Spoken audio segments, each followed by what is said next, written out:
మనం 7 డేస్ ఛాలెంజ్‌లో అంటే AP history 7 days ఛాలెంజ్‌లో Andhra Pradesh చరిత్ర నిపుణ పబ్లికేషన్స్ బుక్ అయితే చదువుతున్నాం కదండీ! జోగినాయుడు బుక్ అనమాట ఇది. ఇందులో నేను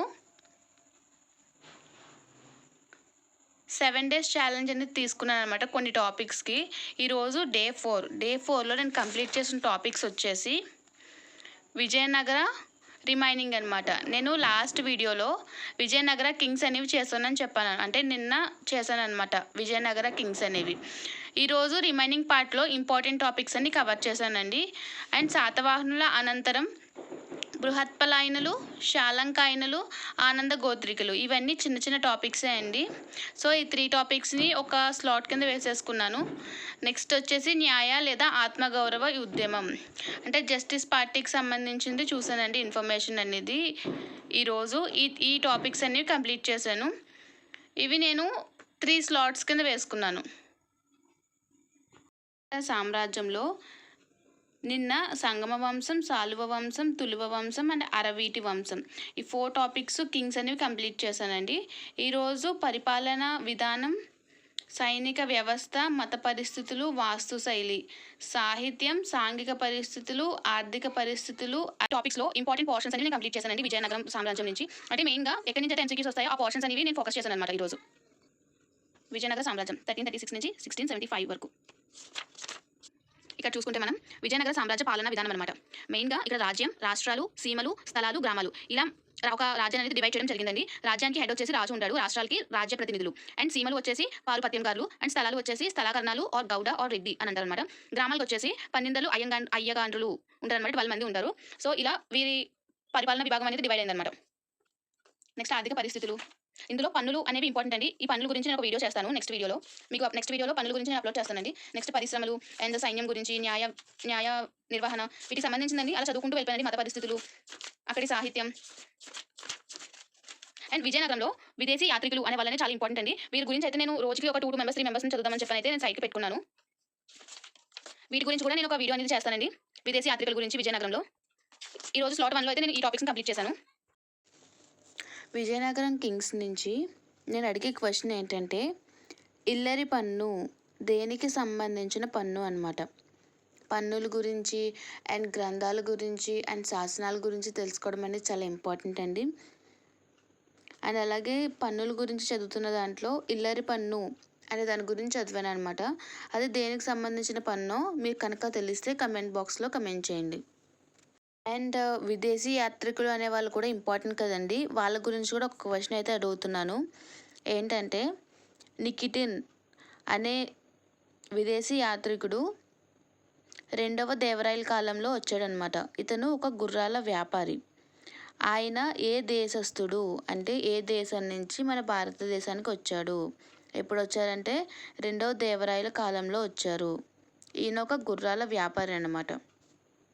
దేని గురించి చెప్పారు అంటే అశ్వక దళం అంటే విజయనగర సామ్రాజ్యంలో అశ్వక దళం గురించి చెప్పారు. అండ్ డక్కన్ పరిస్థితుల వివరణ గురించి, ముఖ్యంగా శ్రీశైలం శివరాత్రి గురించి తెలిపారనమాట. ఎవరు? నికిటిన్. నికిటిన్ ఏ దేశ వంశస్థుడు, ఏ దేశానికి చెందినవాడు అనేది మీకు తెలిస్తే కనుక కమెంట్ బాక్స్లో కమెంట్ చేయండి. నెక్స్ట్ స్లాట్ వచ్చేసి శాతవాహన అనంతర యుగం అంటే ఇక్కడ బృహత్పలాయనుల గురించి, శాలంకాయల గురించి, ఆనంద గోత్రికుల గురించి నేను రివిజన్ అనేది చేశానండి. ఇవి 3 టాపిక్స్ కూడా చిన్న చిన్నవే, నాకు ఫాస్ట్గానే రివిజన్ అనేది అయిపోయిందనమాట. బృహత్పలాయనులు రాజ్యస్థాపకుడు వచ్చేసి జయవర్మ, ఇష్టదైవం వచ్చేసి మహేశ్వరుడు.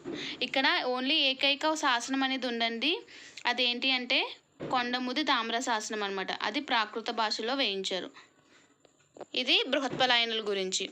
నెక్స్ట్ శాలంకాయనుల రాజధాని వచ్చేసి వేంగి అండ్ స్థాపకుడు వచ్చేసి విజయదేవవర్మ. అండ్ ఇక్కడ కింగ్స్ గురించి ఇచ్చారండి. విజయదేవవర్మ, మొదటి హస్తివర్మ, 2వ నందివర్మ. అండ్ ఇందులో ఇంపార్టెంట్ టాపిక్ ఏంటంటే ఈ బాక్స్ అండి. ఈ బాక్స్ చాలా ఇంపార్టెంట్, ఎందుకంటే శాలంకాయల కాలంలో అధికారులు, ఉద్యోగుల గురించి ఉందన్నమాట ఇందులో. అంటే మాడబికుడు అంటే రహదారి సుంకాలు వసూలు చేసేవారని. నెక్స్ట్ వల్లభుడు అంటే అశ్వపాలకుడు. నెక్స్ట్ గోవల్లభుడు అంటే పశువులపై అధికారి. ఈ బాక్స్ అనేది బట్టి కొట్టానండి నేనైతే. నెక్స్ట్ వచ్చేసి ఆనంద గోత్రికులు. ఆనంద గోత్రికులు ఇక్కడ కింగ్స్ గురించి ఇచ్చారు. మెయిన్గా కింగ్స్ వచ్చేసి కందార వర్మ, దామోదర వర్మ అండ్ అత్తివర్మ. వీరి గురించి అయితే ఇచ్చారండి. పెద్దగా అత్తివర్మ గురించి ఏమి ఇవ్వలేదు, ఓన్లీ కందార రాజు గురించి, దామోదర వర్మ గురించి ఇచ్చారు.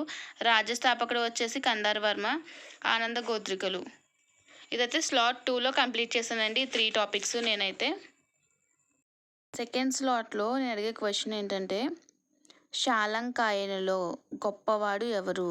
అంటే కింగ్స్ ఉంటారు కదండి, ఆ కింగ్స్లో ఎవరు గొప్పవాడు అని చెప్పని అడుగుతున్నాను అనమాట. ఆన్సర్ తెలిసిన వాళ్ళు కమెంట్ బాక్స్లో కమెంట్ చేయండి.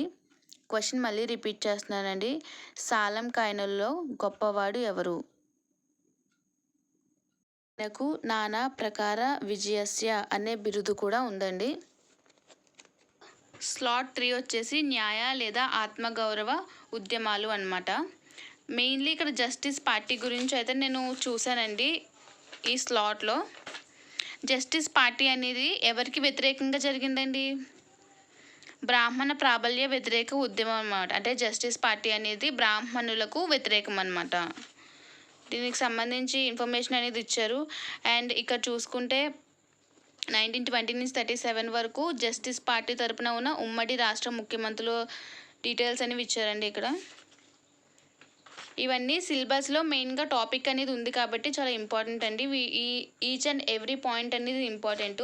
సిలబస్లో ఇక్కడ జస్టిస్ పార్టీ అనే వర్డ్ అండ్ నెక్స్ట్ ఆత్మగౌరవ ఉద్యమాలు అనే వర్డ్ అనేది అయితే మెన్షన్ చేశారండి. సో ఇదైతే చాలా ఇంపార్టెంట్.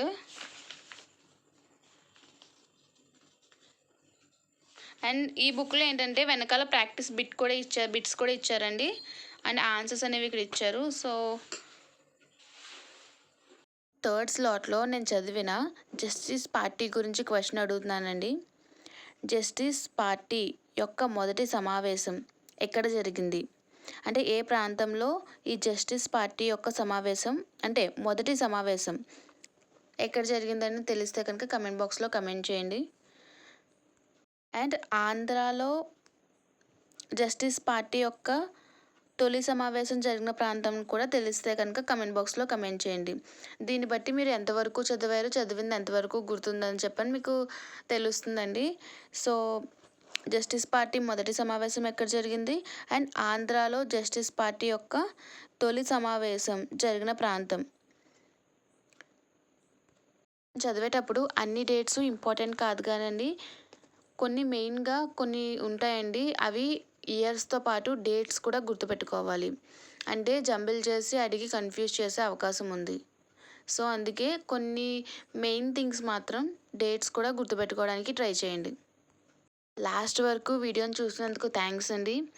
అండ్ వీడియోని అయితే లైక్ చేయడం మర్చిపోకండి. అండ్ కొత్తగా చూస్తున్న వాళ్ళు సబ్స్క్రైబ్ చేసుకోండి. ఈ 7 days ఛాలెంజ్లో వేసుకున్న టాపిక్స్ అన్నీ మీరు కూడా చేయగలరండి. కన్సిస్టెంట్గా కూర్చొని చదవగలిగితే కనుక మీరు కూడా నాతో పాటు ఈ 7 days ఛాలెంజ్లో వేసుకున్న టాపిక్స్ అన్నీ చేయగలరు. నెక్స్ట్ వీడియోలో కలుద్దామండి. బాయ్ అందరికీ.